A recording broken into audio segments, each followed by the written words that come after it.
There's a lot of passion for cars that comes through in the movie, and I was wondering how you approached kind of capturing that classic car chase feel on a slightly smaller budget.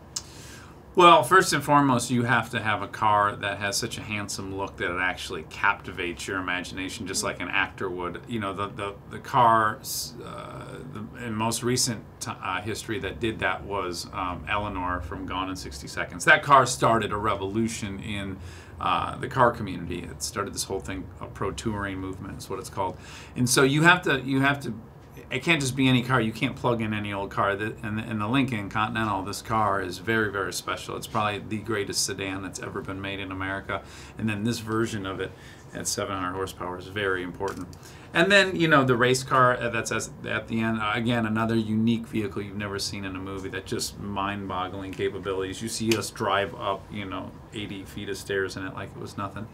And then I took two of the coolest American cars currently made, that Cadillac CTS-V station wagon. That's the coolest American car, period. It's a 550 horsepower station wagon. And I could talk about cars forever. Do you have any thoughts about cars? No. Do you love cars too? Cars help me get around. Mm-hmm. They certainly shorten your commute time. They shorten my commute, yeah, but that's about the extent of my relationship with them. But you love your Chevy Volt. I do love my Chevy Volt. I drive an electric vehicle and I love her dearly. Oh, that's awesome. Yeah. Mm-hmm. The other thing that's kind of great about the film is the romance between you guys, and it's a little surprising because it feels really natural, even the way that you say the things that are kind of hard to say in a relationship, and even the way that you fight. So how important was that to both of you to kind of capture?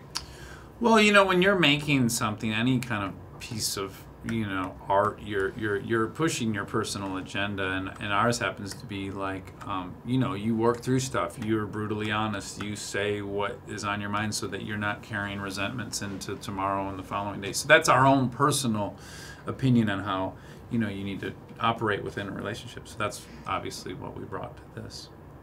Well, I think that one of the things that you say to her in the film is going to have a lot of women turning to their boyfriends and going, why don't you say stuff like that to me? But it's great because it really does appeal to it. It's got the classic car chases, it's got the romance, it's really, really funny. What do you think audiences are going to kind of love about this movie?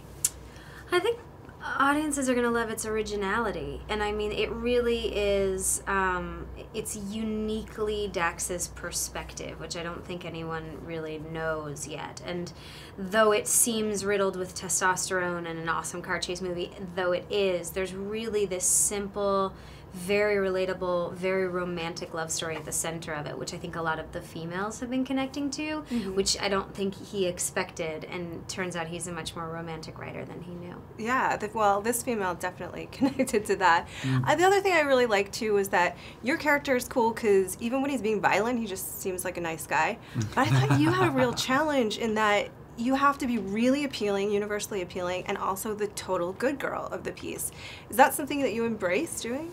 Yeah, I mean, you know, Dax very much wrote the part with the words that were already in my mouth. Like, he wrote it from sort of the way I speak. But there were also things that I had to do that had to move the story along and that were exposition and that I had to ask this question to get us there. But I feel like I'm kind of a goody-goody in real life anyway, so it wasn't that far off, and have in previous lifetimes been extremely judgmental, and so that was also sort of part of the character of her, like, getting over that and realizing that everyone makes mistakes. So yeah, I mean, I embraced her wholeheartedly. Thank you so much, you guys. We're looking forward to seeing it on AMC screens. Thank Thank you. you.